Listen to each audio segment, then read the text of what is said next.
Hey, Mike, how are you? Welcome to Tuesday. It is Tuesday. Hey, Bob, how's the day job? um, I will be as vague as I can, which is difficult. Um, my I we've been doing Pop Culture Squad for 7 or 8 years now. Um, but the majority of my time, my income comes from a an agency that the government funds until midnight tonight, and at which point it will be unfunded, and there will be lapse in funding. So yeah, a little crazy. The world's a little crazy. Today's not a particularly banner day in good things as far as I'm concerned. Um, No, it's. I mean, we'll get to the good stuff in a few minutes. We're getting the bad stuff out of the way now. sure. All this stuff is ugly. This stuff is hideous, and we can talk about it for hours. And I do just when people say hello. I'm However, I'm with you on that. yeah. However, there's one in particular that Bob knows about that I would hesitate to make public, except for the fact that it is public. It's on Facebook and stuff, because it kind of falls into my greater privacy rules. So there's some conflict here, um, but it doesn't matter. A lot of people are going to be losing a lot of medical coverage in the next few minutes. You may not know which prescriptions of yours are going to double or triple or go up over tenfold. It may not affect you. It's supposed to affect hundreds of thousands of Americans, maybe more. We will find out. It does affect my friend, one of my absolute oldest, longest running friends on earth, John Ostrander, who I love dearly. This is public knowledge. So, being a friend, I feel justified in being pissed off at the fact that his heart medicine, which is vital to his heart, which we tend to need, just went up from $30 to $400 a month. So yeah, I'll let that sink in for a second. it, It's breathtaking. I am livid. if I mean that is public knowledge. It is publicly available on Facebook that one of John's heart medications went from around $30 to $400+ today. Um, and it's ironic considering that was it earlier this week or over the weekend I texted you a picture of the first time that I met John, which was like 11 Yes, years ago, 10 years ago. yes. Um, one of the highlights of my life was that night. Um, um, and and you know we do this show and we talk about you know funny pages and comics and TV and movies and weird things, and we also could do this show in a very different way. Um, both of us could spend just the same amount of time going over the politics of the day and how they're being twisted and how the lack of honor and and humility just is ridiculous in our public space. Um, I was appalled at the display that happened in Quantico today. Um, I happened to be reading something else that I saw on Facebook that was fairly public about someone talking about how the reaction to the speeches that were high in vitriol, low on substance, um, were met with thunderous silence. Yes, Um, yes. which to From me the, was from the unexpected. most To me, it was from the expected. most well dressed crowd I've ever seen in my life. But the fact of the matter is that Trump starts off by telling them by bitching them out for not applauding when he came in. these are all generals and admirals. Well, And what are they supposed to do? Take a knee? It's on their uniform. No matter who the president is, including this un-American piece of shit. I, want. I'm sorry. While they're owning the uniform. Yeah, here's the thing. We're gonna have a great conversation tonight. Our guest, Sasha Kaplan, is very smart, very lovely, and we're gonna talk about her project that she's got going on, which affects Pop Culture Squad in a very direct way as well, or at least part of Pop Culture Squad. And we'll talk about that. We're gonna talk about some stuff. We went through, and we'll get to this later as we come back to it, but we went through the list of officially labeled Jewish comic book characters. Mm-hmm. It's a lot smaller than I thought it was. Well, because it comes from a generation that was brought up to assimilate. Well, right. We're going to get to that. It's going to be a great conversation.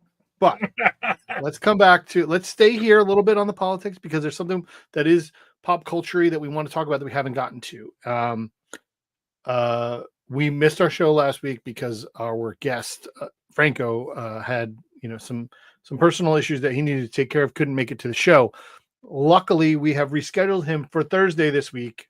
So folks, whoever's watching, be here on Thursday night. We're going to do a special show. We're going to talk about Franco. We're going to talk about his great Kickstarter that's going on, plus everything else great about Franco. I promise we didn't get a chance. Oh, good. We didn't get a chance to talk about Jimmy Kimmel's return and all of the things that happened with that. I have here on good authority from my good source, during the 5 days between Jimmy Kimmel's suspension on September 17th and his reinstatement, Disney lost 1.7 million subscribers across its 3 streaming services, Disney Plus, Hulu, and ESPN. That's according to Marissa Cabas at The Handbasket, who says a Disney source confirmed the numbers. While 1.7 million is a relatively small fraction of the total 207 million subscribers as the company reported in August, according to another report, the churn rate for Disney Plus and Hulu during Kimmel's hiatus was nearly 6 times higher than the period before. The important part of that quote wasn't the 1.7 million losses. The important point was 5 days. Yeah. Imagine, okay, well, Jimmy's on vacation or whatever, and it's like, you're not allowing me to watch what? Some people it takes a little time. And then for some people, they want to think about it. It's like, well, we got all this sports stuff I'm addicted to. 5 days, 1.7 million. That's pretty amazing. Well, yeah. I mean, and there was definite outrage. There was definite reaction. And it turned around, and he's back, and he didn't hold any punches. I thought his return was great. Brilliant. Particularly enjoyed the Robert De Niro sketch. But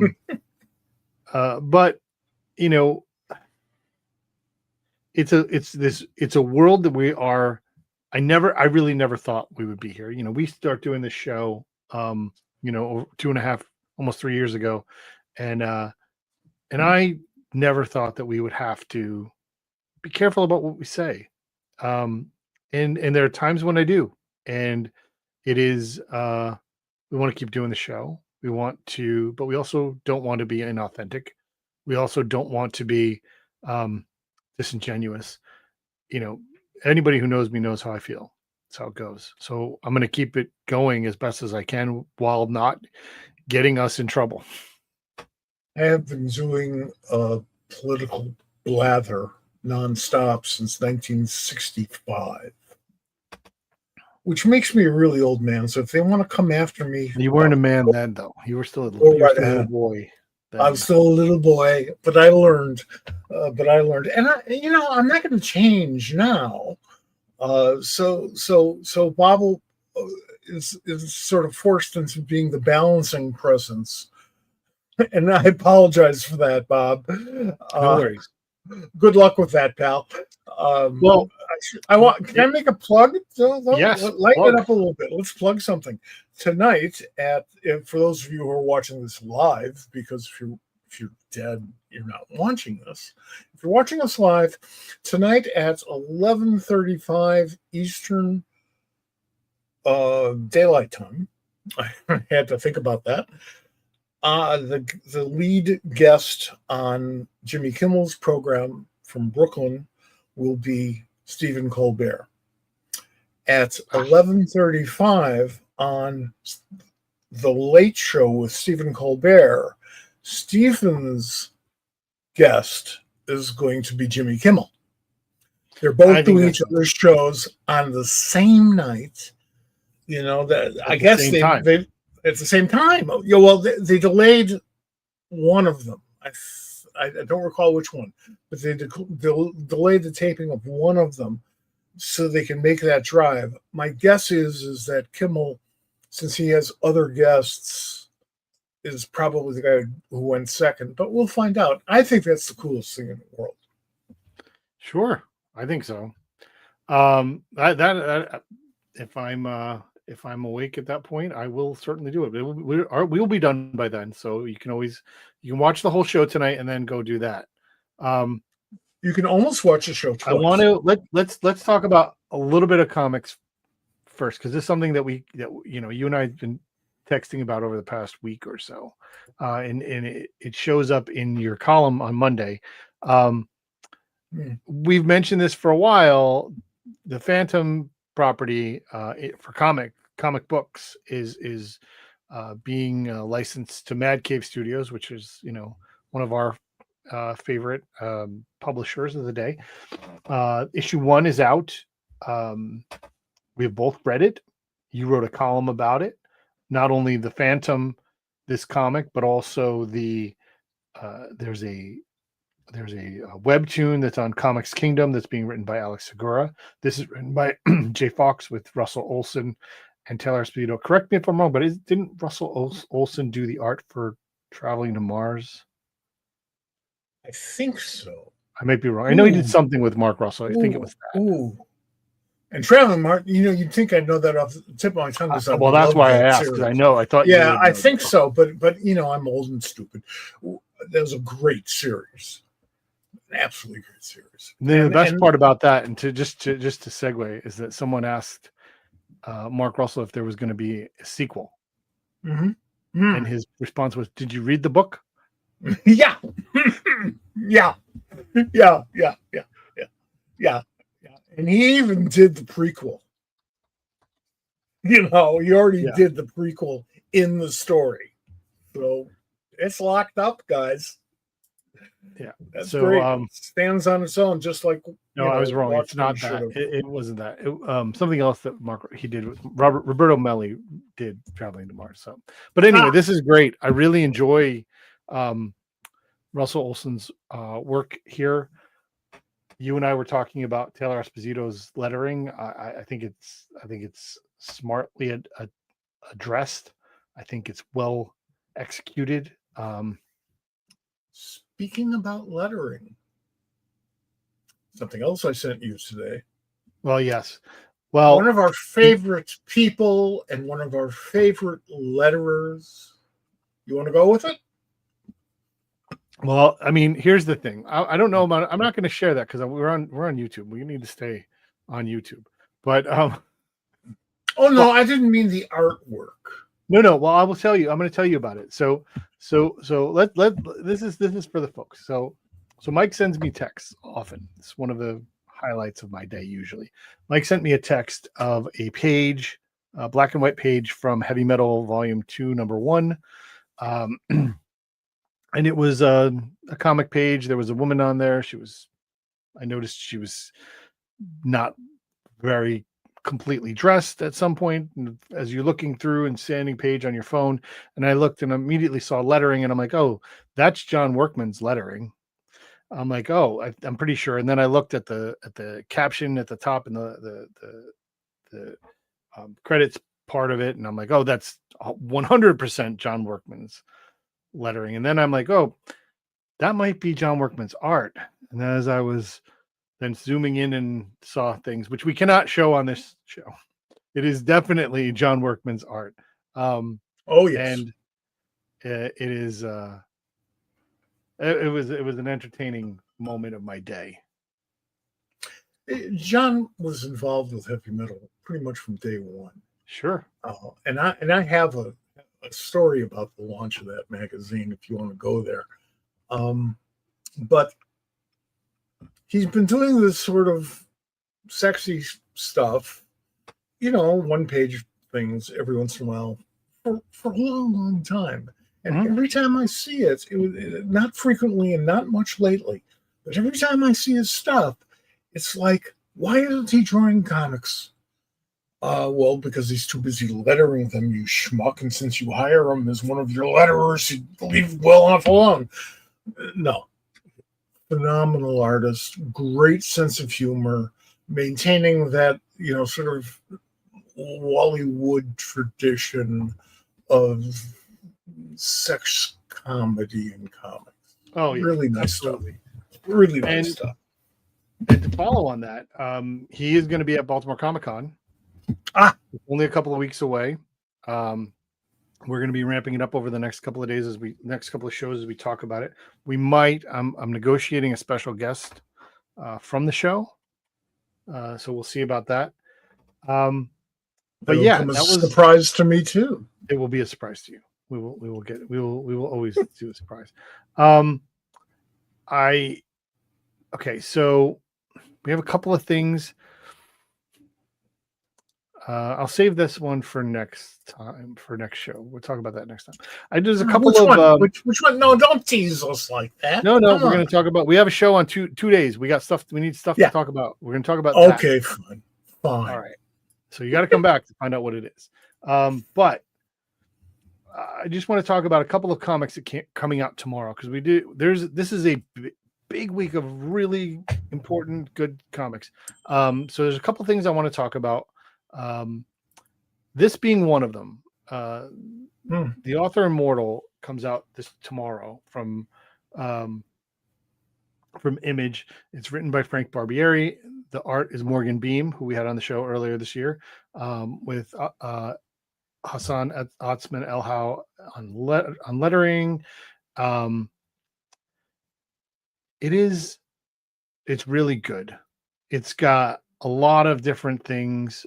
It's written for today's audience, but it really touches on some interesting thematic and literature based things and horror, and it's the perfect combination of question. Yeah. What's it about? So this is issue 1, and I will tell you. I can read you the solicit, but I'm not going. I'm going to tell you what it's about. It's about a barely adequate author who is mostly a teacher, who has some troubles in his life. The two characters on the book are the author and his child, and he is an expert on a fictional writer within the universe who is let's put it as the Roald Dahl or the C.S. Lewis of their world, right? Both of those people are problematic for their own reasons, but he is approached by the J.K. Rowling of that universe and presented with an offer he would be stupid to refuse, and horror ensues. Okay, fair enough. And it is I don't want to give too much away, but it is there's a bit of unwritten in it. Some I get a feel for that. If you're familiar with Unwritten, which was a Vertigo book by Mike Carey and Peter Gross, I believe Peter Gross, yes. Yeah, it was a lot of fun, and it's beautifully, it's watercolored by Morgan Beam, who how I feel about Morgan. I'm actually going to go see them on Saturday. They're going to do a signing down here in Annapolis, so I'm going to go see them and get my copy signed. But I really enjoy this book. This also comes out this week. See, this is why I knew we needed to talk about a couple of things.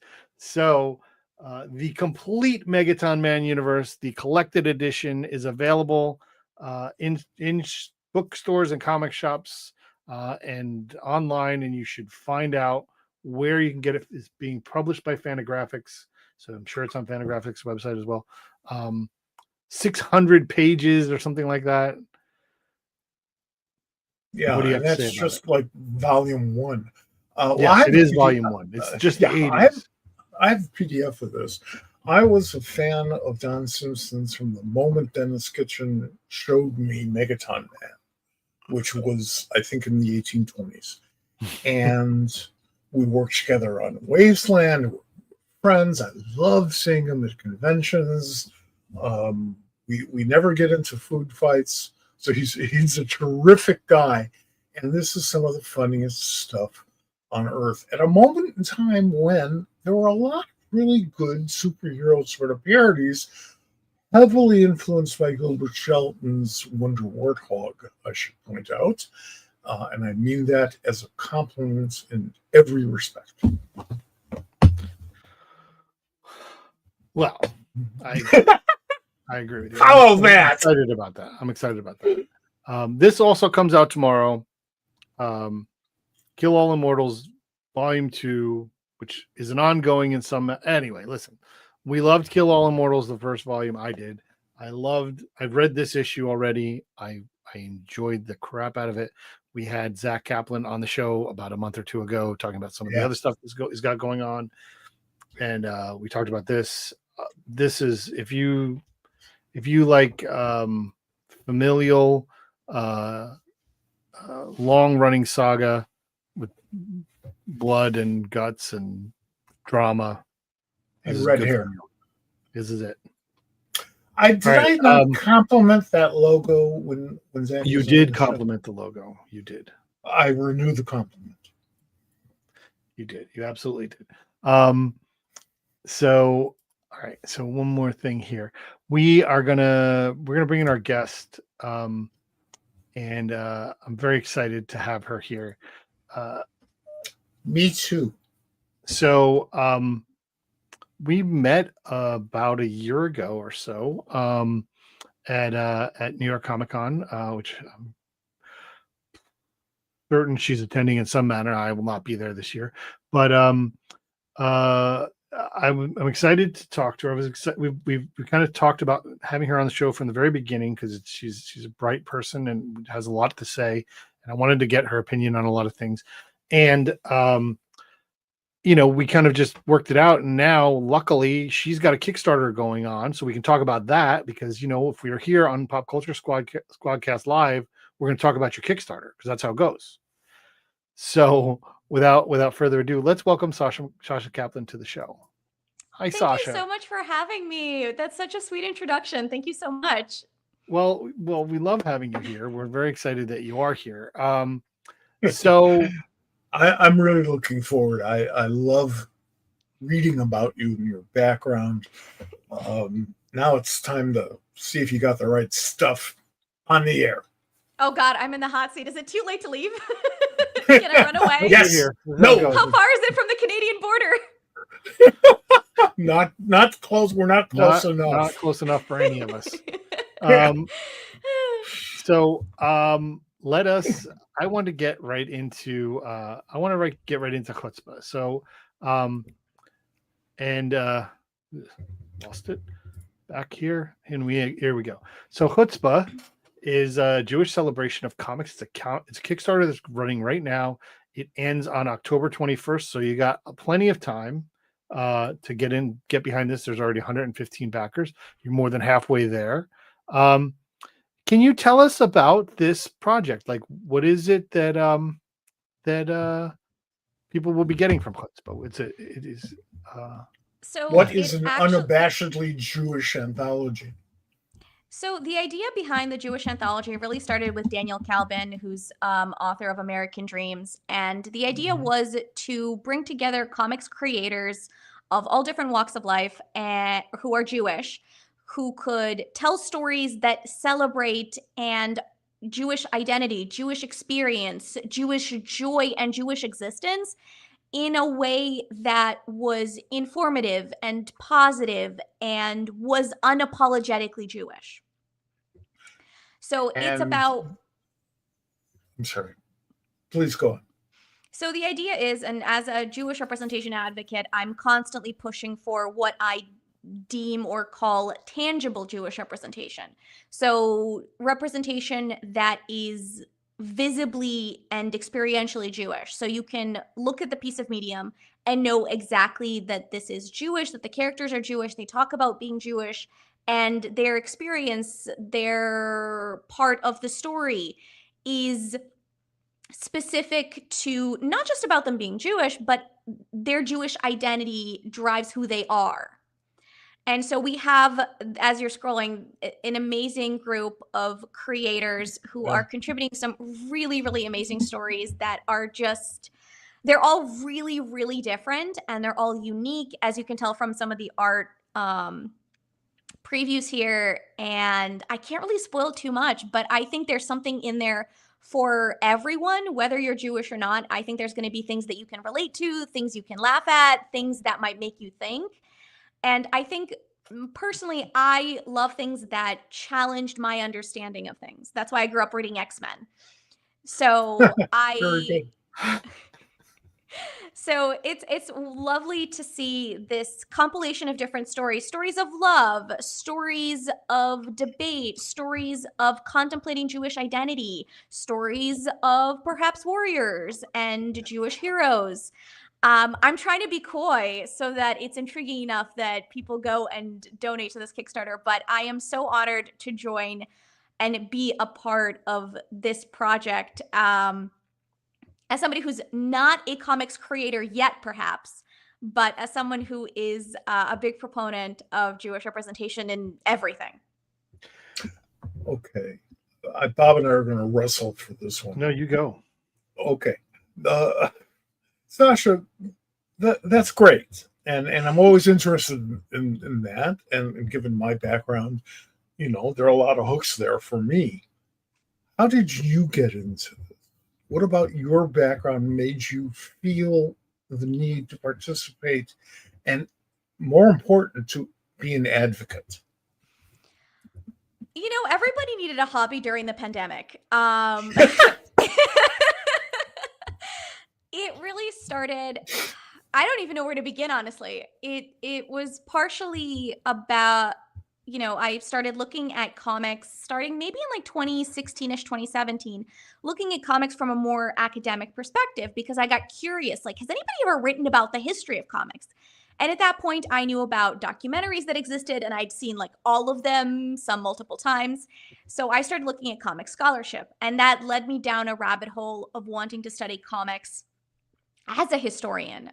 Sean Howe's book, Marvel Comics: The Untold Story, like my copy of that book has been so loved and abused. There's like notes in the margins. There's like different colored highlighters. Like I read this book like a historian, and it really pushed me to start looking at things more academically. And then I started reading comics with, more actively aware of, as a Jewish person myself, of Jewish characters and what those stories looked like. And then so I started asking questions like, okay, why is in this comic this character kind of is more Jewish? Why in another comic are they their Jewishness is sort of forgotten?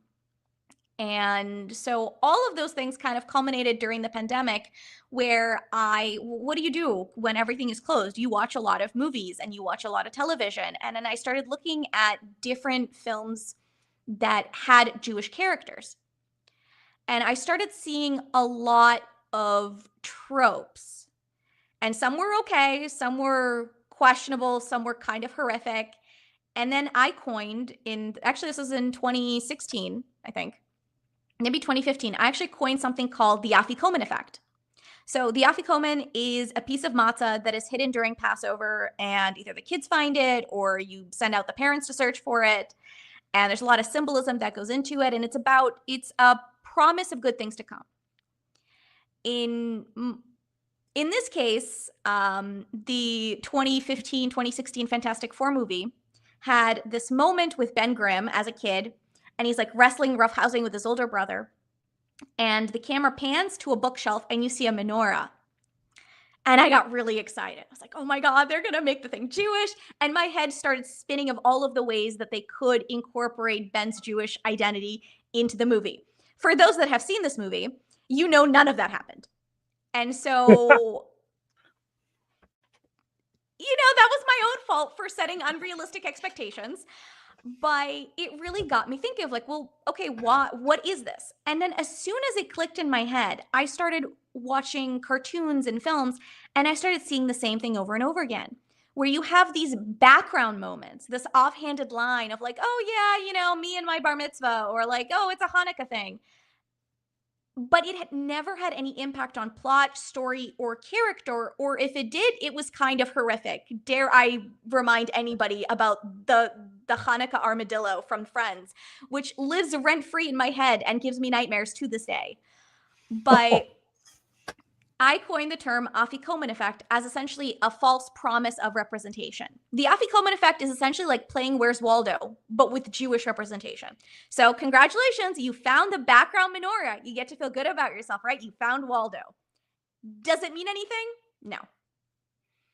Very little, except that, Jews will notice it by and large, and people who really don't like Jews will notice it. Yes. And then the game changes, because now you're making a statement by putting it in there and attracting these assholes because they think you're ramming something down their throats. Now, to me, that is a machaya. So it's funny you say that, because every time, so I started talking on Twitter, on Threads, about how I was looking at Jewish characters in pop culture more analytically. So I rewatched the movie School Ties, and I commented on School Ties and all of these things, while advocating for ways to incorporate more Jewish identity and Jewish storytelling into pop culture. And the response that I got was in many ways very positive. People really supportive. People didn't know about these things and sort of the tropes that exist in, when it comes to Jews in pop culture. But a lot of the answers that I was getting were also kind of weird. It was like, oh, so you want them to announce that they're Jewish in like every moment in every scene? I said, no, why would anybody want that? That's not the point. Right. You can have a Jewish character and have their Jewish identity be relevant without making every single statement related to their Jewishness. It's just about not erasing Jewish identity. A good example of this is the movie School Ties. Now, School Ties, I think, came out in like 1993 or 1994. Yeah. And it stars Brendan Fraser in his like second movie ever. And he plays a young Jewish kid from Pennsylvania that gets accepted to Scranton, Pennsylvania. Scranton, Pennsylvania, exactly. To a super waspy, like road to Harvard, like everybody's great grandparents schlepped here from the Mayflower kind of academy, high school or boarding school. And he's invited to go to the school on a football scholarship because he's really good at football. But he's Jewish. And a lot of those schools didn't allow Jews entrance and didn't allow many groups entrance into their schools.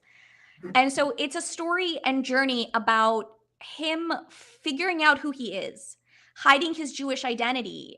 And at first, it's actually very interesting because it's also framed not just from a Jewish and, non-Jewish perspective, but there's also a class element in there. Sure. So anybody who has, had those kinds of interactions is going to relate to it. Anybody who's ever felt like the odd man out, the other person, is going to find that relatable. But at its core, it's a story about a Jewish character. And I'm sure everyone's seen this movie, but in case you haven't, I don't want to spoil too much. It's one of my favorite films. It also stars a very young Chris O'Donnell and I believe Yes. Matt Damon and Ben Affleck too, if I'm not mistaken. And so you can tell stories and have those stories be centered on a Jewish character. The example I always like to give is Miss Marvel. When Miss Marvel is a very unapologetic character in both her comics and in the MCU, right? She's Pakistani, she's Muslim, she grows up in America, and all of these things play an important part in who she is. Right. And I remember there was the scene where she's sitting down to talk to her imam about this question about Miss Marvel. And I remember watching this and going, wow, this is really good. I'm never going to get that. You So know, what's funny is that we got little bits and pieces of that long before you were born, through Richard Berg on radio and television, that sort of thing. We did get bits and pieces. What I loved about the Ms. Marvel TV series, and some of this came through into the movie, was the family life. Yeah. First of all, from storytelling perspective, it was just beautiful. Yeah, and the character evolution was wonderful. But quite aside from that, I don't think most non-Muslim Americans have any familiarity with that whatsoever. And my passing familiarity comes from the fact that my sister was the secretary to the head rabbi of the largest Jewish congregation in America, which is in Michigan and borders on one of the largest Muslim neighborhoods. And we all went to each other's restaurants. Aww. So, and so to get back to the Kickstarter, which I'm sorry. I do want to come back to that reason, but I want a couple things I want to jump in real quick. So one, I do love School Ties. I think it's a fantastic performance by Brendan Fraser. I don't understand the Scranton part of it. Like I threw it out there because I remembered it. So because like Scranton is not a very does not have a very large Jewish community, and I spent a lot of time living in Northeast Pennsylvania, which is, I would say, anti-Semitic, and just in general, the people that live there, at least today, at least in the last 30 years. I would say part of it is that we have to factor in when the film takes place. I don't know how much the demographics of Scranton, Pennsylvania have changed in the last, I can't imagine. They were at the time the film takes place, everyone was just a minor up there. They were all minors. But the other aspect of it is that we don't really see him interacting with other Jewish people outside of his family as well. So it really does play on the fact it could be actually very purposeful, right? Like that he's an outsider because he's Jewish in Scranton, Pennsylvania, but he's also now an outsider because not only is he from a working class family, but he's also Jewish. So he's just very I don't know, in this weird situation. So it could have been purposeful, but that's a good point. That was always one of my questions. I do love the movie. I think it's fantastic. I want to come back to the Kickstarter, and I want, we kind of talked about it's a different group of people. Is there any sort of overarching theme that you guys are looking for that people will find in these stories? And kind of it may be help to answer this other question that I had for you, and I kind of wanted, what in your mind makes a story inherently Jewish versus not Jewish? Okay, wow, just jumping right in there with the hard questions. I think one of the themes of this project, I only ask it because I want to hear your answer. So you'll have to remind me the second question. But the first question is, I think one of the overarching themes is that there isn't one single way to be Jewish or to experience Jewish identity. I think one of the things that is so often, I think the image that people have of what a Jewish person is or what a Jewish community is really shaped by their experience with Jewish people. where they grow up. There's a lot of different factors that go into it. So I think one of the themes for me, based on what I've seen from the stories and the art, is that there isn't one way to be Jewish. There isn't one way to have a Jewish experience. And the relationships that we have with our Jewish identity can be different. They can be very positive. They can be a little bit more complicated, but still positive. I think one of the things that we really wanted to do for this is to keep that question of diversity and to hopefully surprise people with what they see and the experiences and stories that exist. And I'm sure that there are many things that will be very relatable to a lot of people in it. One of the tricks I've used over the years in discussing culture with people who are not as familiar with my cultural roots or your cultural roots or even Bob's cultural roots is that I refer to myself as an Ashkenazi American. And that invariably brings about the question, what the hell are you talking about? and I will explain. And that opens that door. I get to talk about our cultures by the Ashkenazi American culture's roots in places like Rhode Island and in Maryland and certainly in New York, and the drift out to Cleveland and to Chicago and to America. And they look at me like, wow, I didn't quite realize that America's cultural roots overlap the Ashkenazi American experience so much. And I'm a proud Ashkenazi American. I will say I'm a proud Jew as well, but that opens up religious questions. And that's not really what we're talking about. Everybody has their own take on that, and that's cool. The cultural contributions, being in the culture business, I am really proud. And I am so grateful to people like you who have the history stuff down and the quest to learn the rest. And that is the important part, the quest to learn the rest. So I think that's a good segue to Bob's other question, which is what makes a character Jewish? And the answer is, right. Are they actually Jewish or not? We can have that debate. Well, what I mean in that sense is, does this character have a Jewish identity? Do they identify as Jewish? Does their Jewishness play a role in any way, shape, or form in their identity, in who they are, in what makes them, their views, etc.? So the way I look at it, and this is where I kind of go into like the difference I see of like what I look for when it comes to tangible Jewish identity, which is that question of Jewish experience, right? So Kitty, like we can make the argument that mutants are a Jewish allegory. They're an allegory for many, many different groups. But sure. If we operate, for example, here that they're a Jewish allegory, that's great. And there's a lot of similarities there. But there's a difference between viewing mutants as a Jewish allegory and seeing Kitty Pryde talk about what it means to be Jewish and what it means to be Jewish and a mutant. So that to me is kind of the difference. But you also have a lot of... Oh, go ahead. No, please. I was going to say, you also have a lot of characters whose Jewishness sort of shows up in the case of a Hanukkah special and then disappears promptly thereafterwards. Sure. There's characters who are Jewish, and maybe there's like one or two moments, but their Jewish identity doesn't really factor in at times. Case in point, I think Ron Stoppable from Kim Possible is a great example. The fact that he's Jewish was referenced maybe twice. Once in a Christmas holiday themed episode, and then once when there was a question about the validity, I think, of his bar mitzvah certificate or something along those lines.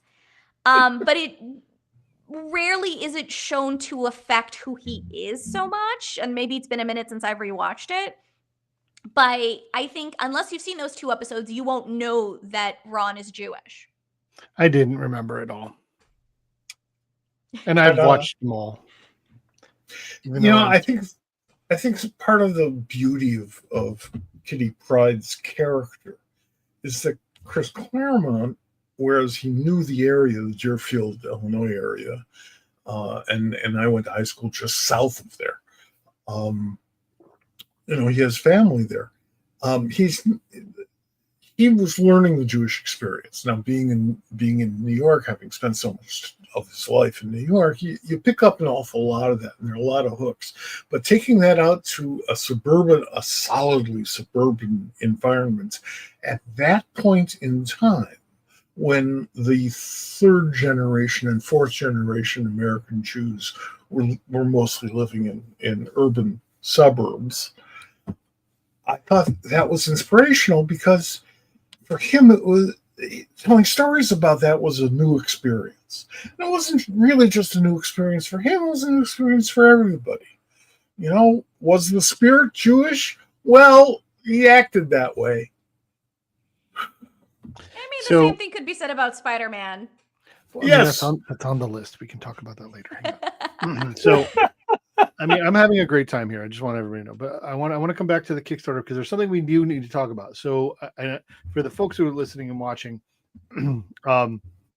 as I mentioned, Sasha and I have been talking for a while now about figuring out a time to put her on the show. And this happened to be, we made this plan before I even knew about the Kickstarter launching. And we did. Like that.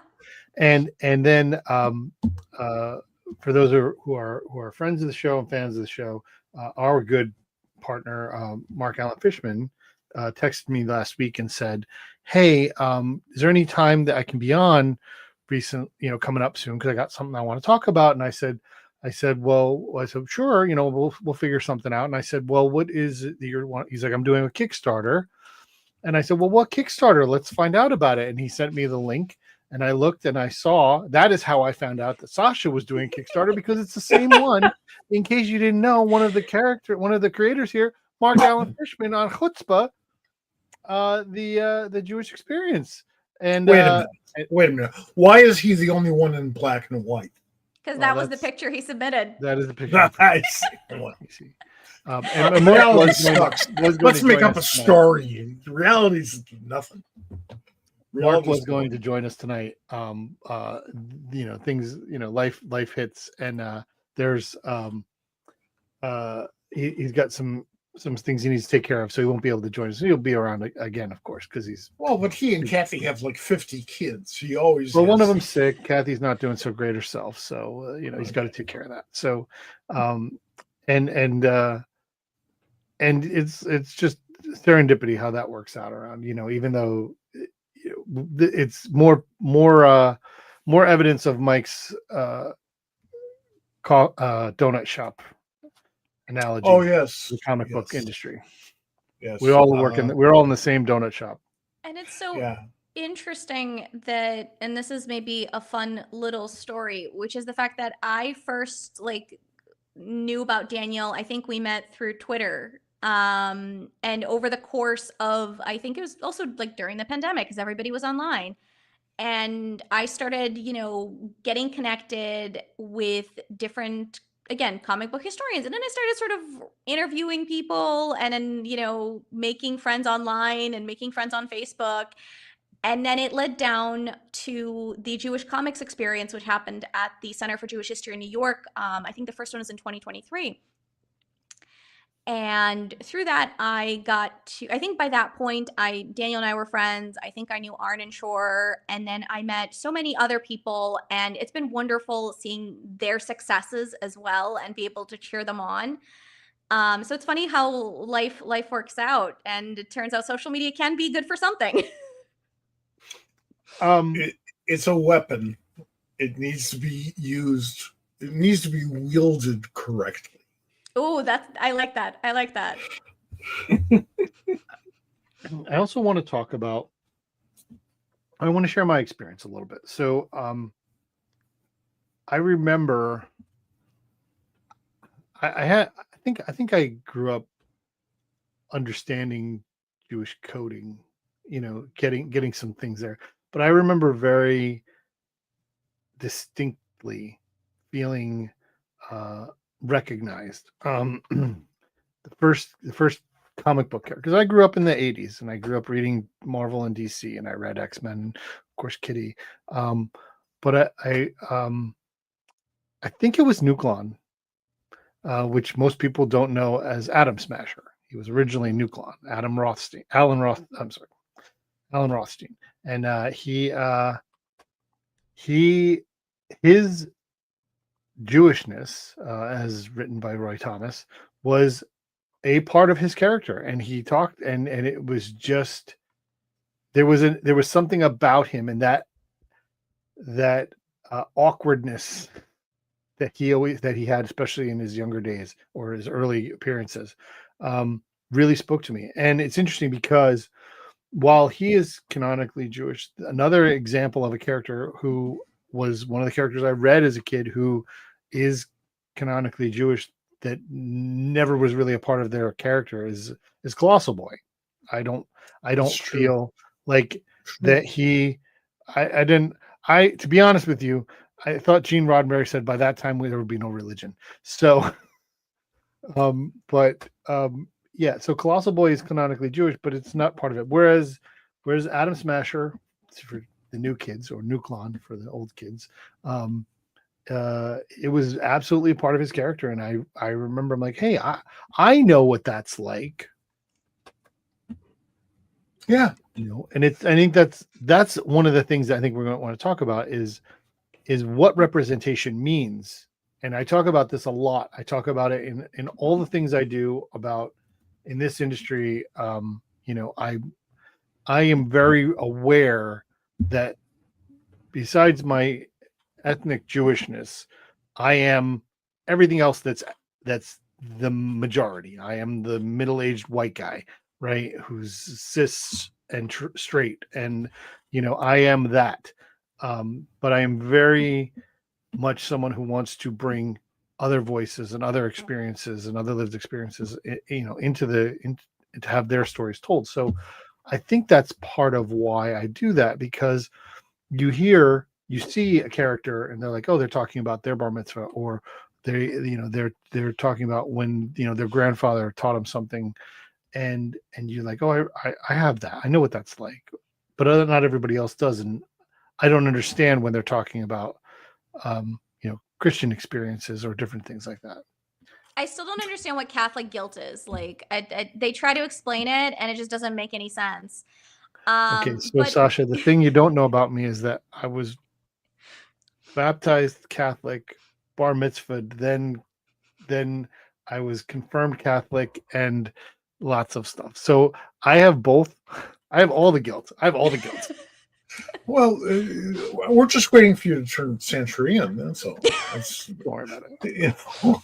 So I will say it's interesting because you brought up the difference between Colossal Boy and Atom Smasher. And the other thing that I'm often get confronted by is like, oh, comic books aren't about religion.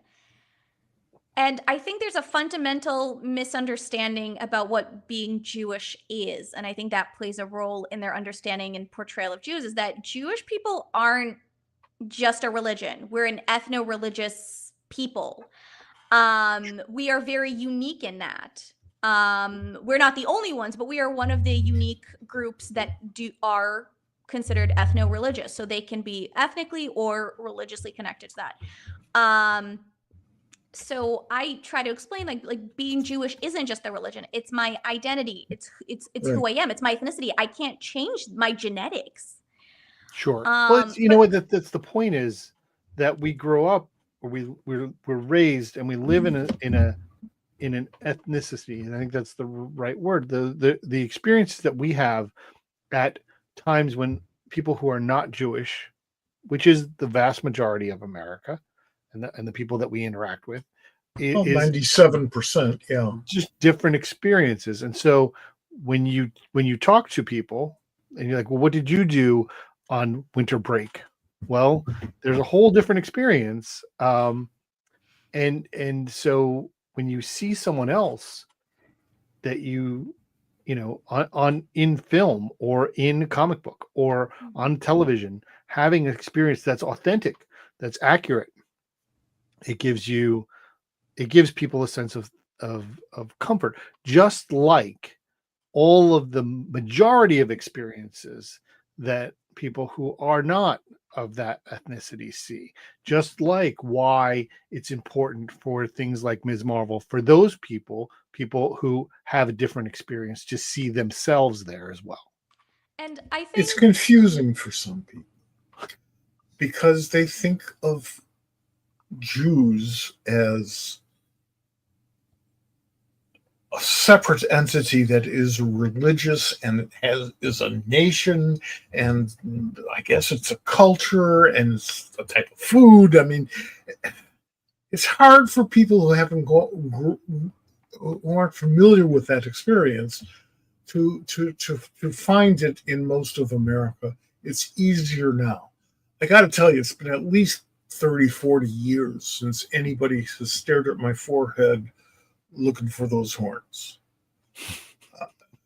But it happened quite a lot before that. Not in Chicago, where I grew up, or Skokie, where I went to high school. But I think you bring up a really good point in that representation has a lot of power, in the sense that, one, yeah, it provides visibility, so that if you are a second generation Muslim American whose parents, left Pakistan, or grandparents left Pakistan, whatever it might be, you can see yourself in Miss Marvel.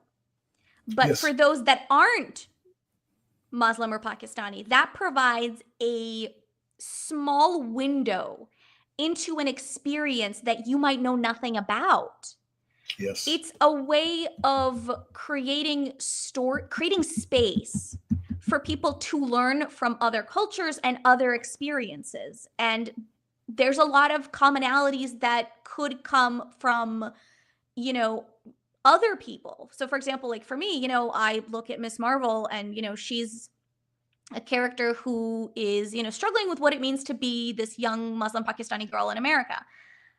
I struggled with what it meant to be, a young Jewish girl where I grew up, with parents that lived through the Soviet Union, and how that has shaped my identity and my experiences.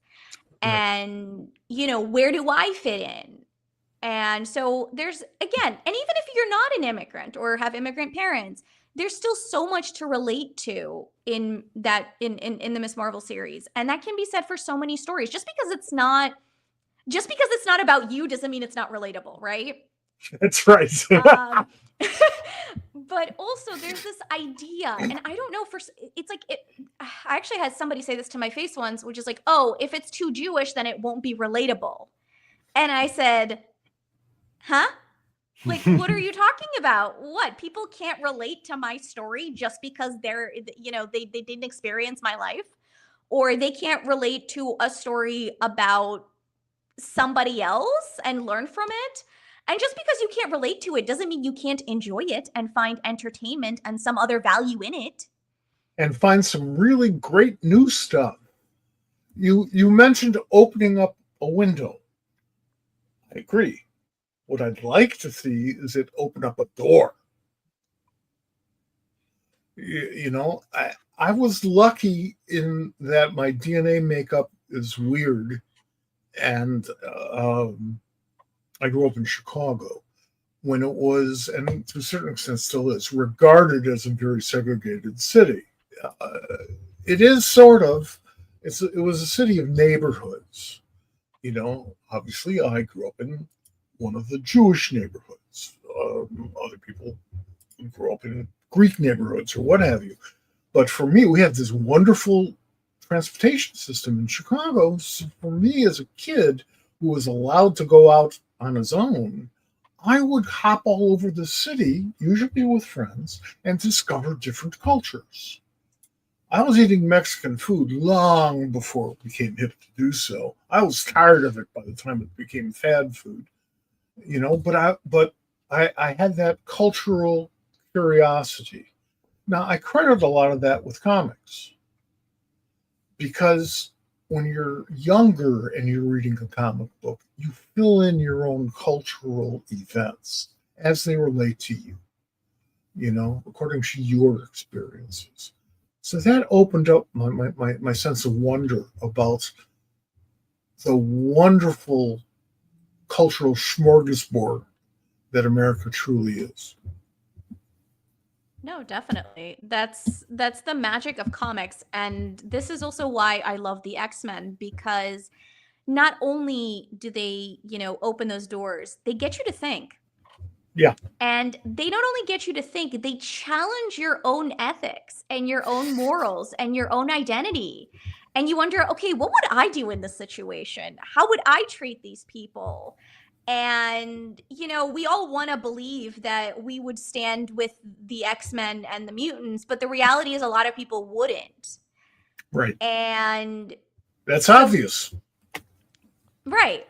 And so it's fascinating to see those moral dilemmas. That's actually really why I love House of M, even though a lot of people have some negative thoughts about it, which is that it sort of challenged. It makes you think, right? There's this quote unquote utopian world that just kind of flipped the script and isn't actually utopia, where instead of the mutants being oppressed, you've now just flipped it the other way, and now the humans are being oppressed. And sure, the world looks shinier and brighter in some ways, but is it ultimately better? And so the X-Men and the Avengers and all these characters are struggling with okay, is it our job to fix it? Should we fix it? But we need to fix it. But why do we need to fix it? And then if we're going to fix it, how do we deal with the consequences of fixing it? Because there are going to be consequences. An interesting concept that you brought up, and it raised a question in my mind. So there are you can make parallels between House of M and Krakoa.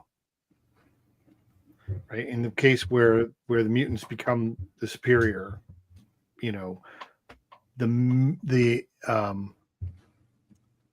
I think they were both there are pluses to both and there are negatives to both, but it's interesting in the perspective of the creators and where they came from in both of them. I think that's an interesting conversation to have at some point. We don't have to have it now, but I think it's an interesting conversation to explore.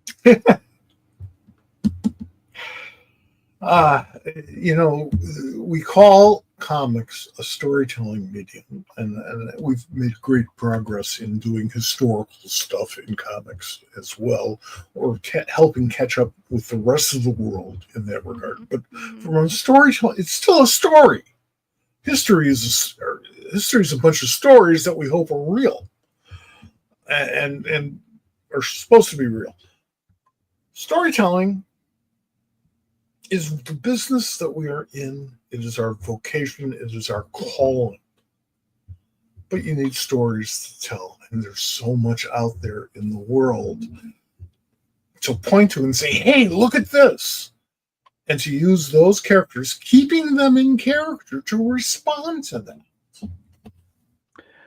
What's interesting is, something else we talked about, and we've kind of talked around, in that Jewish experience is not the majority experience. I did some, we're doing some talk because we knew we were going to talk about this. This is the list of Jewish characters in comics. Barry Allen is Jewish. Well, in the MCU. In the DC, wait.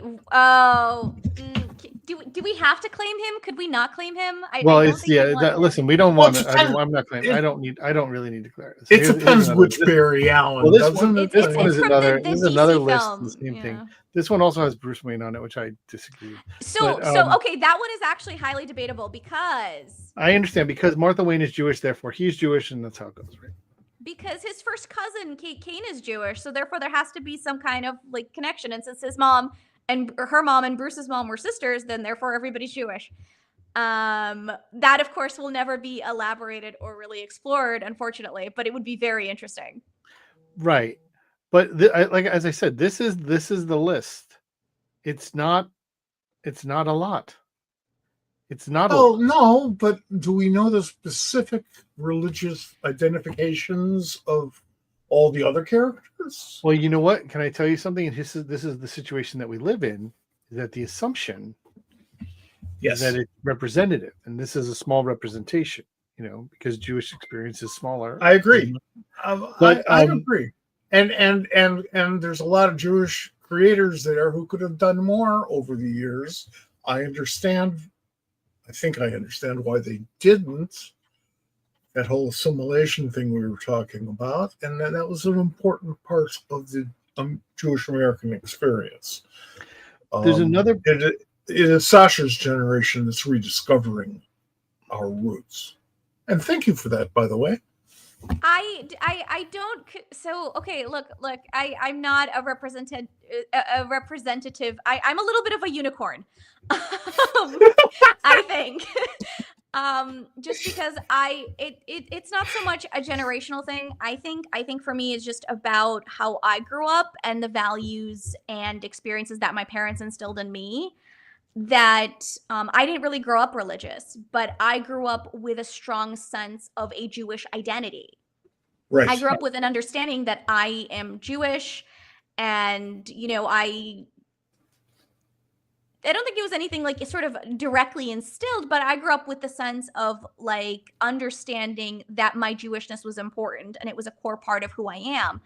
And because it was sort of instilled in me a little bit differently than I think especially differently than the average Jewish kid in America, I had just as much a hard time sometimes relating to like my American non-Jewish friends growing up as I did the more Americanized Jewish friends or classmates, because I didn't really fit into their view of a Jewish identity.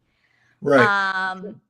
So in that sense, I've always felt a little bit like a unicorn, but I do think that as a core, and this is actually a conversation I had with a comic creator, where the question of representation in and of itself is it's not a new concept, but it's become bigger than it used to be.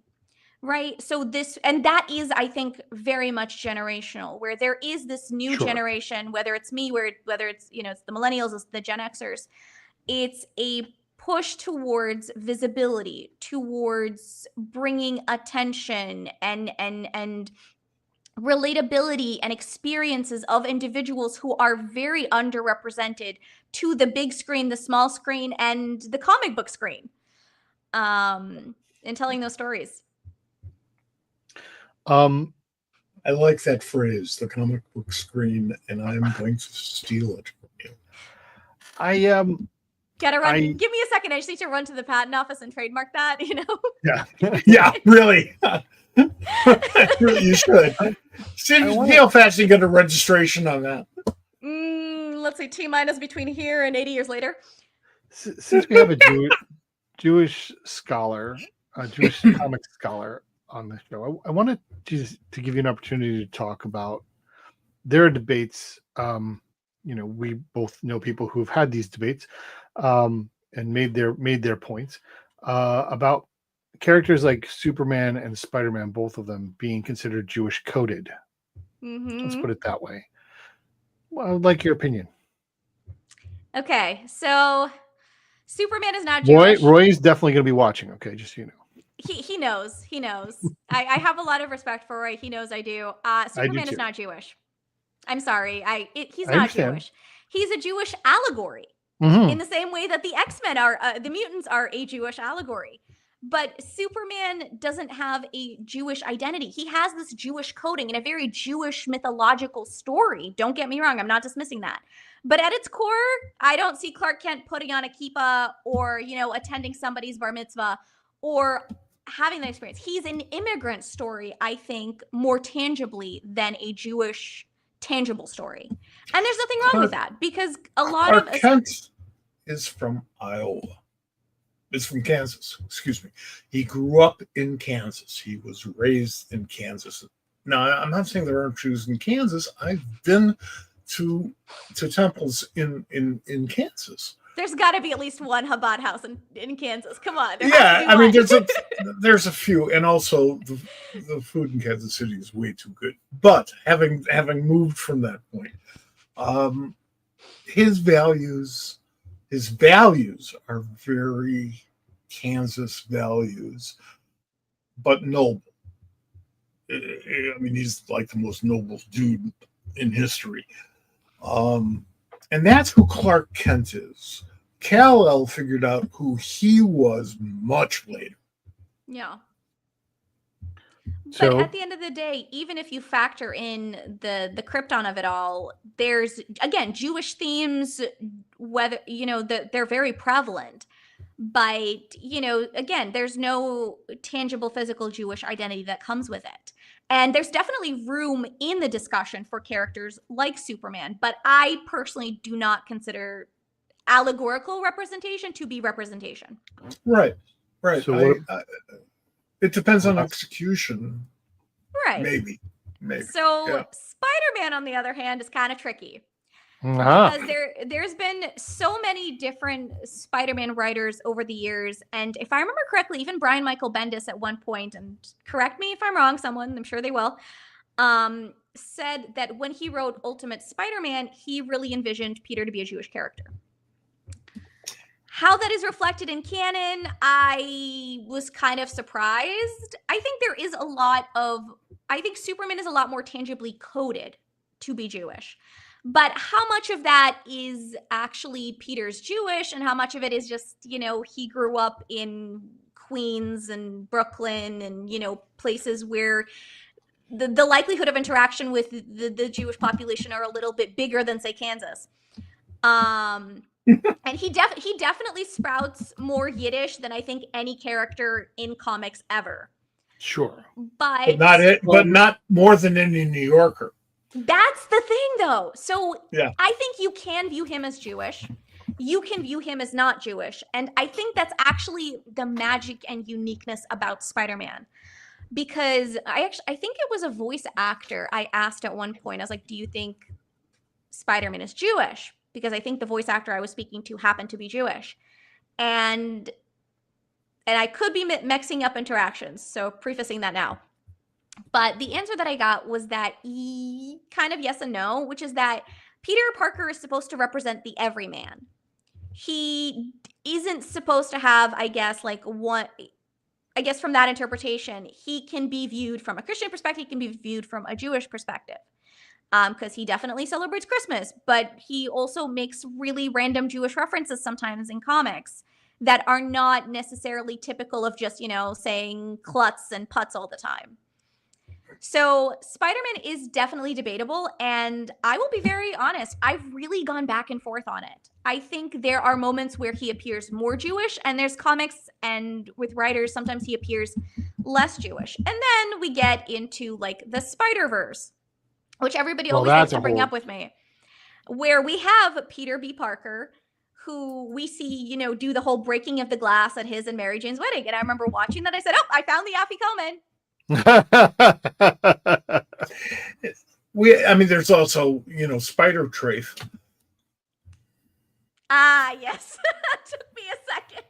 I'm like, wait, Trafe? Oh, yep, Spider Ham. So it's a case of Spider-Man is one of the most relatable comics characters I would argue, in the history of comics.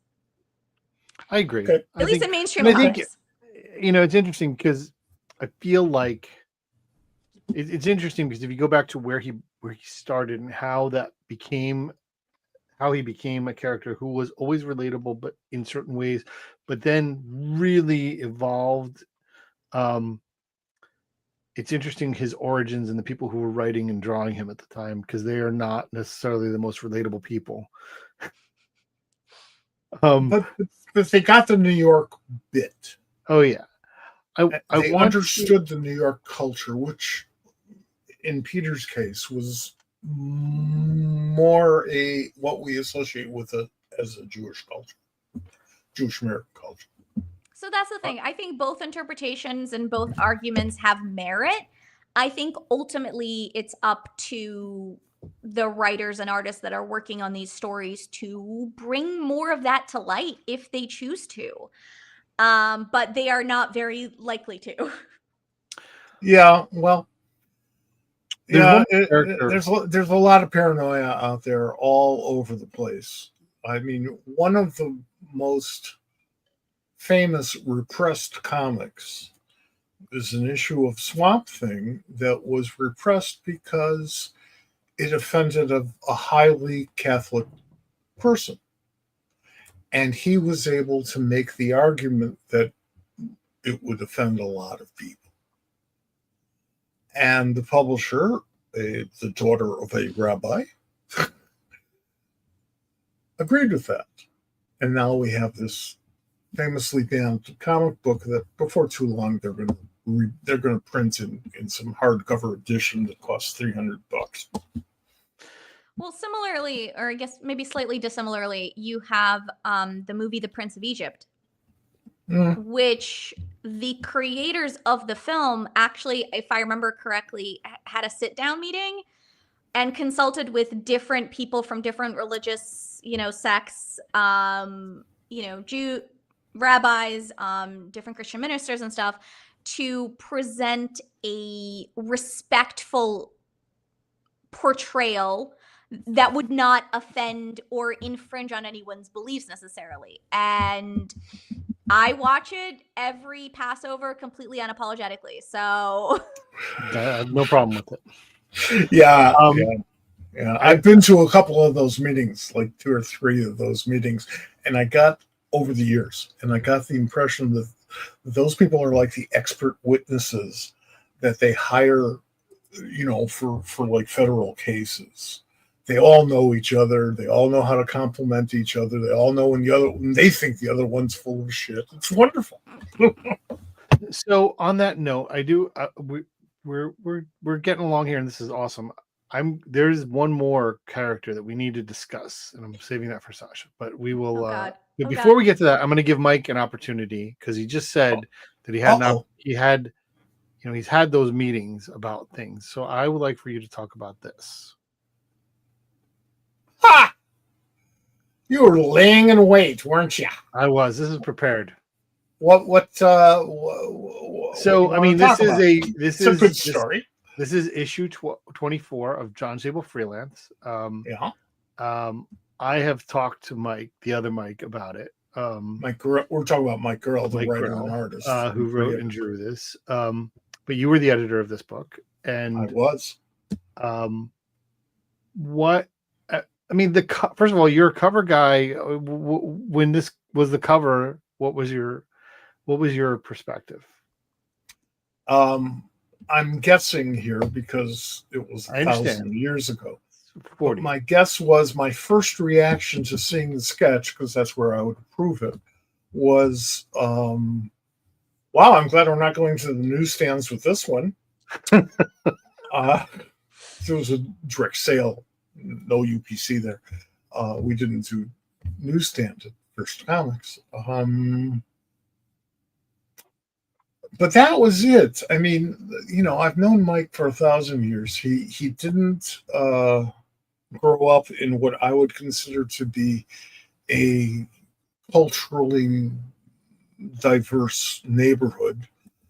He grew up on the Upper Peninsula, Michigan, Wisconsin borderline, where most of his neighbors have been trees. So beautiful trees. But this is very much a John Sable story. When you're talking about those types of sort of spy mercenary hijinks, particularly at that point in time, but even today, you're going to get around to the Mossad, and you're going to get around to various organizations that some may or may not like at the time, or may feel differently about now. Well, it's interesting because I did talk to Mike about it. I brought it up to him. He was so quick to have an answer in terms of how he wanted to approach this and why it was important to him for this story to be told the way it was. And it is about John Sable and honoring someone's passing and doing what was right. I recommend it. It's a very good issue if you haven't gotten to it. But I just thought it was when I came across it and I didn't see it in the comic shop when I was a kid. It was not an every week occasion to go to the comic shops in the 80s. When I did run across it as an adult, I was impressed by the fact that it existed in such a blatantly Jewish symbolism with Jewish words on it, in a to me mainstream comic. So now you're going to tell me you were surprised that Reuben Flagg was Jewish? No. See, that's the thing. Like Reuben Flagg, I mean, he doesn't. Published it at the same time. I understand he's Jewish, but his Jewishness was not a huge. It was just there. You know, it was just Howard Chaykin can start his own splinter religion. That's true. Well, I understand that. You know, I understand. Sasha, have you met Howard?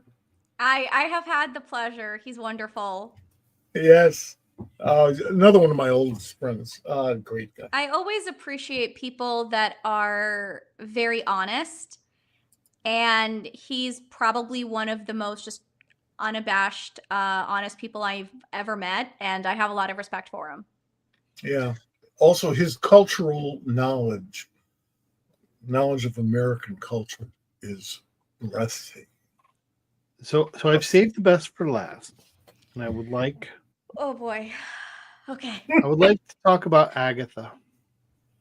Oh. I would like for your opinion. I would like for you to give you the platform. You have the microphone. I have, you know, so when Young Avengers happened and I read it, I'm like, oh, Billy Kaplan, he's Jewish, right? And I've always been a fan of Wiccan, and I've always been a fan of Wiccan being with Hulkling and all of that. I understand. I know why you understand why I understand why I'm asking the question. Okay, so I really enjoyed all Agatha all along. I enjoyed the story. I was entertained, but I don't. You have to understand that I have 2 Nightwing tattoos on my body, and my first film experience was Chris O'Donnell. Oh, okay. I understand. So, nothing. I love Chris O'Donnell as a person. I did not. But like you had him, Batman the Animated Series too. That came after. But it was amazing. Wait, yes. Batman the Animated Series was before Batman and Robin came out. I don't know. I think so. But I was in college. We'll look that up in a moment. I was in college. I didn't have TV. Fairly certain because Batman the Animated Series was in the 90s, and then Batman and Robin was in the 90s. The first Batman movie was 1989. Right, but Chris O'Donnell didn't start in Batman and Robin until 1997. So, all right, fine. Yeah, but live action I'm talking about. I'm talking live action. The first and thus far the last live action Robin, right? Well, but I respect the fact that you immediately went to the animated series, which is so much better. Well, of course. But anyway, so what was your? Now I want to give you this because I haven't given you this. I saw Jim Chung, and I asked him. It was right around that time. It was December of last year. And I said, you know, I'm enjoying. Are you liking it? And he's like, I'm like, it must be really cool to see, you know, the character that you created up and things. Like, yeah, but they're using Jamie McKelvey's cover, you know, costume design, and yep, that was his response. So, I love what is your opinion? First of all, Jim is wonderful, and he is correct. Okay, so where do I start?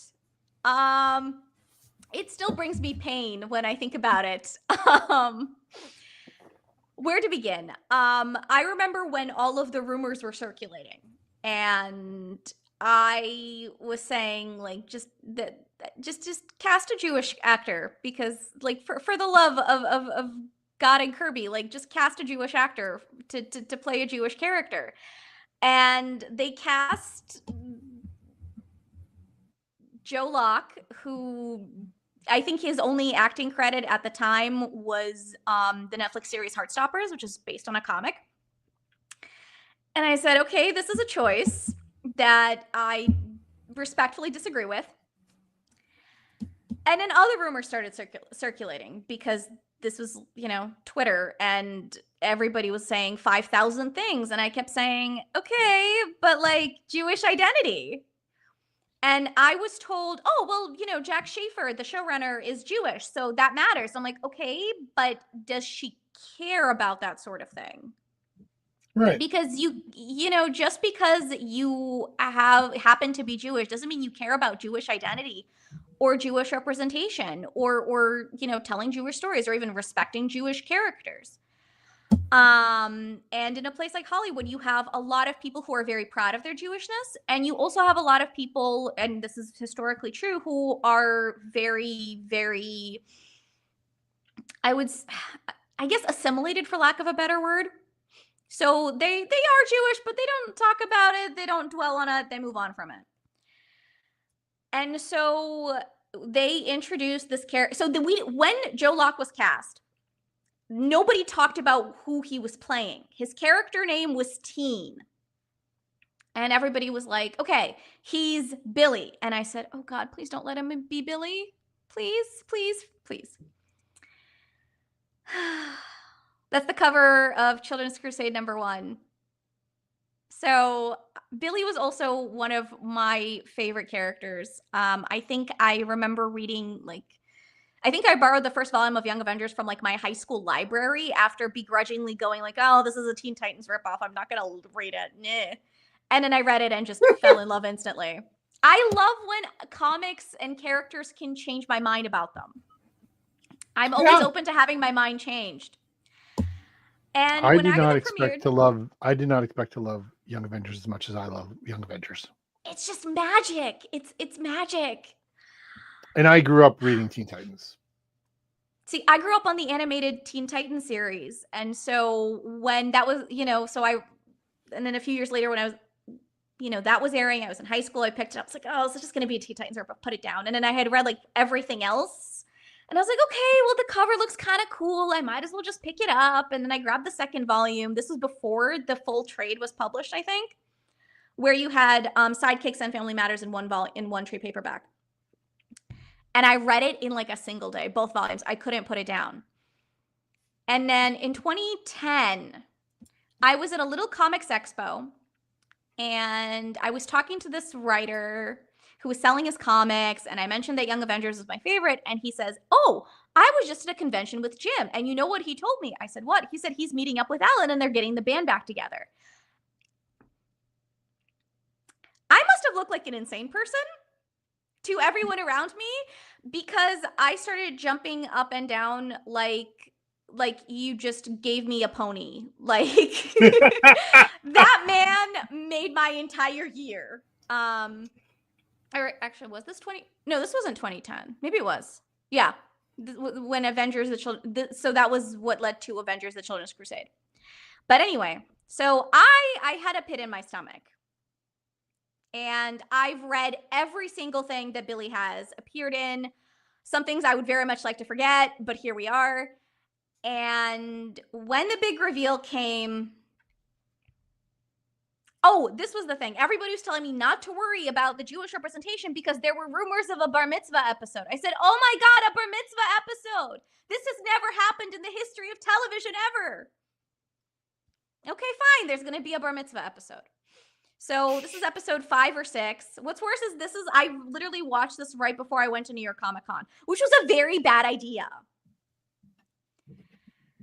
And so we have this glorious bar mitzvah scene. And the scene itself is amazing. They did a really good job. They brought in a real rabbi. Somebody worked with Joe Locke. I got to give Joe Locke credit here. And this is the only thing I will give him credit for here. He had to play Billy, right, with an American accent, and then had to do a Torah Parsha on top of that. So that's a lot. And that's really hard. So he definitely put in the work on that. The problem isn't really him so much, although it's a little bit him. The problem is the writing. The problem is that the showrunners didn't care enough. I think Jack Schaefer did an interview where she was asked about Billy's origin, and she said something along the lines, I'm paraphrasing horrifically here, that she didn't really have the patience to understand Billy's backstory. Yeah. So my question is, if you didn't have the time and patience to understand it, why'd you put it in? Right. Why are you working on this? they didn't really need to do the origin. They literally could have left the connection to Wanda sort of ambiguous and unexplained the way it was at the beginning of Young Avengers. But okay, so we have this bar mitzvah scene. Then we go to the bar mitzvah party, and Billy meets with one of the other people in the witch's coven. She gives him a little rune or something, puts it in his pocket, and the bar mitzvah ends early because of the hex from WandaVision. And the rumors were correct. So what happens here is, and again, sorry, spoilers for Agatha, but in my opinion, you're not missing much. You have Billy dies, or I'm sorry, here they call him William Kaplan. So William dies, and Billy's soul essentially possesses a dead body. Now, the rest of the series does absolutely nothing with Billy's Jewish identity. Yes, there's a mezuzah on the door. Yes, his parents have the last name Kaplan. But I don't believe they even mention the fact that his parents are doctors. Not that that matters in terms of Jewish representation. But Jeff and Rebecca's characterization is just kind of sidelined, even though I very much argue they are some of the greatest parents in comic book history. And they're still alive, which is even better. So Billy's Jewish identity died with him. Or sorry, Williams. So the rest of the series has Billy, basically he explains that he learned everything through reading the minds of Jeff and Rebecca. So he has no Jewish identity. Even though this is a character who self-described himself as a gay Jewish Avengers fanboy in Avengers the Children's Crusade. This is a character who was known as a superhero to be Jewish, even when his own identity wasn't known. I think it's Dr. Nemesis in Uncanny X-Men 526 who is telling Magneto about these young Avengers, and he goes, oh yeah, and here's this kid who, though Jewish, goes by the name Wiccan. How does Dr. Nemesis know he's Jewish? Clearly, it's important enough for him to self-identify as Jewish, for other characters to know that he's Jewish. And even in later comics where we have some back and forth on, is it Jewish representation? Is it Jewish erasure? Is it a little iffy? Ultimately, Billy has a Jewish wedding in the comics. He and Teddy have a gay Jewish space wedding, which is just incredible. And I remember opening up the panel and just like sobbing tears of joy because it was done so well. Because when the wedding was being preempted and rumors were circulating, I said, okay, if you're going to do this, I want a chuppah, I want a kippah, I want a full-blown Jewish wedding. And I said, bonus points if you get the same rabbi that married Ben and Alicia. So Empire Aftermath Avengers comes out. I open it, and I got everything I asked for. Right. It was the Which you first and should. last time that That ever was- happened. Those were none of those things were outlandish requests. They should have been that way, and I'm glad. Yeah, but getting it all together like that—that's a Like, gift. It was very much a gift, and I hope to meet Alan Ewing one day and thank him in person for that. Good writer. Good, so damn good. good writer. So good. So to come back to Agatha all along, I was mad. I'm still mad because they really could have rectified it. There are a billion different ways they could have sort of explained the two Billies and say that, like, okay, Billy, the Jewish kid, is still in there. And this isn't Billy Kaplan. This isn't Billy Maximoff. This is just Billy. I would have begrudgingly accepted that. Because what we actually got was a kid who has no Jewish identity, who has no Jewish experiences even that he can remember. And so his background of being Jewish proves to have about as much worth as the Peter B. Parker stepping on a glass in Spider-Verse. Great. It's like the biggest afikomen. The bar mitzvah scene is great. On its own, it was very well done. But ultimately, does it make a difference if you take the bar mitzvah scene and just make it a birthday party? Sure. Or make it like a film, or make it somebody else's party. Yeah. Or like it could have been anything. And I'm glad that they didn't completely ignore it. But at the same time, it just felt like it hurt more as a result because you gave me Jewish identity. You put effort into this Jewish identity and you gave me hope. And then you ripped my heart out. And look, I'll be the first to say, like, it's just a comic book, it's just a TV show, like, but I saw a lot of, I don't know, maybe because I feel like Billy and I have very similar personalities or what, I related to him a lot. Sure. And I became a Kaplan because of Billy.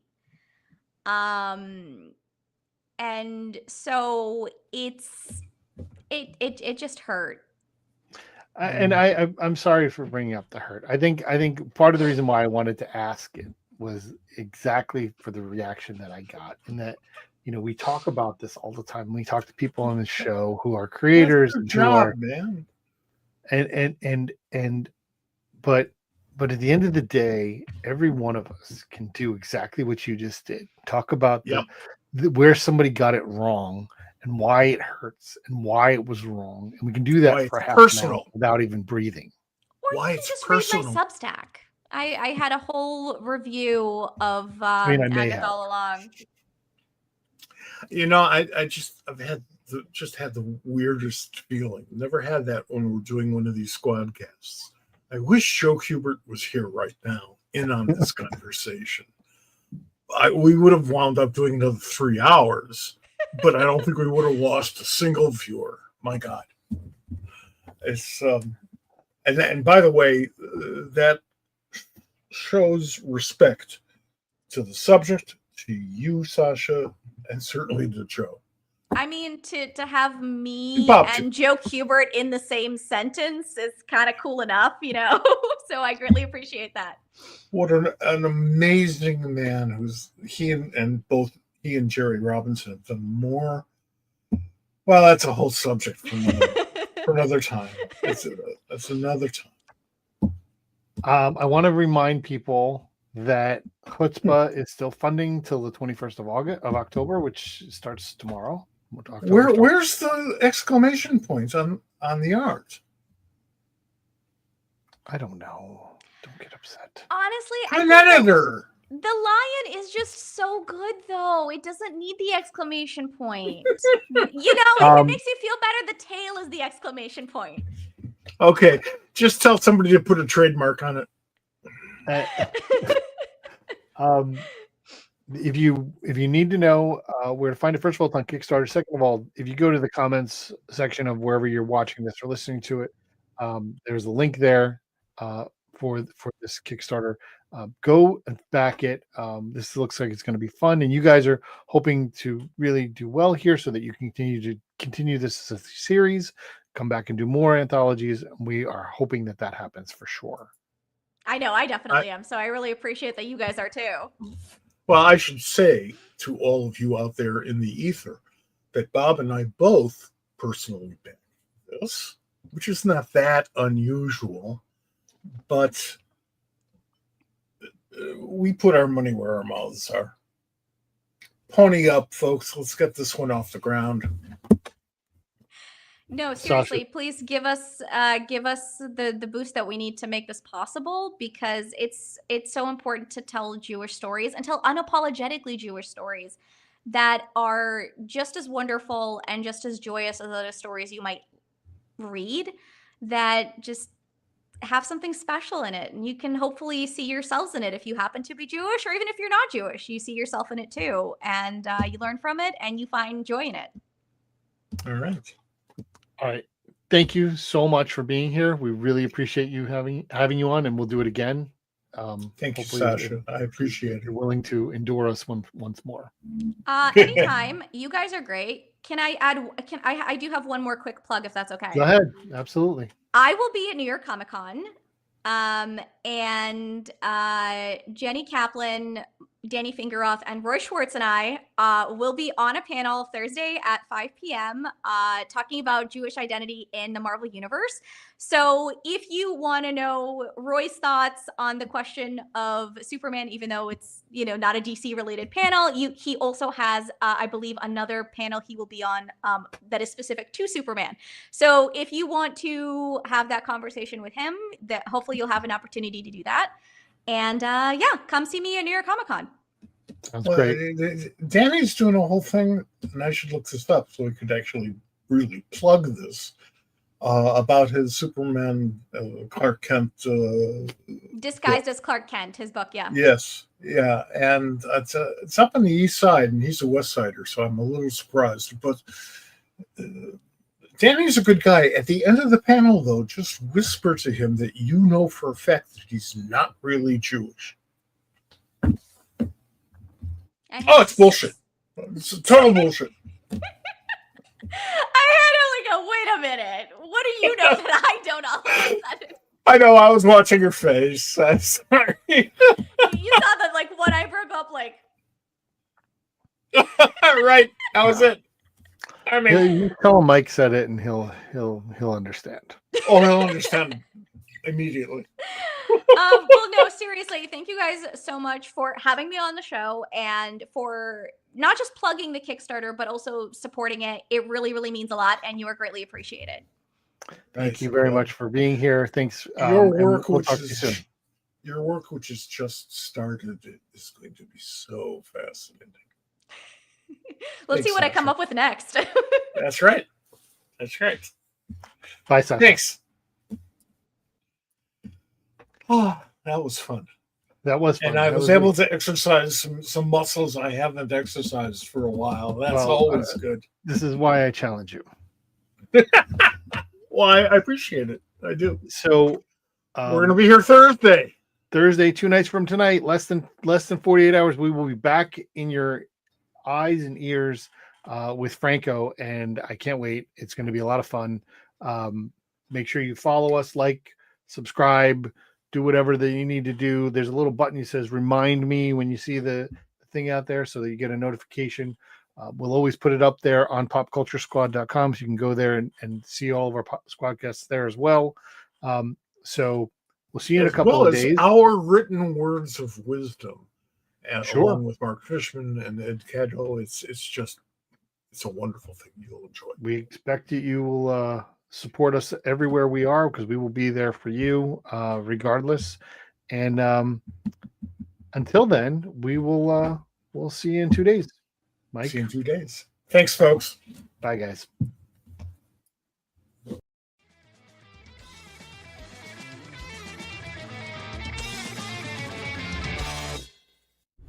This has been a production of the Pop Culture Squad Network.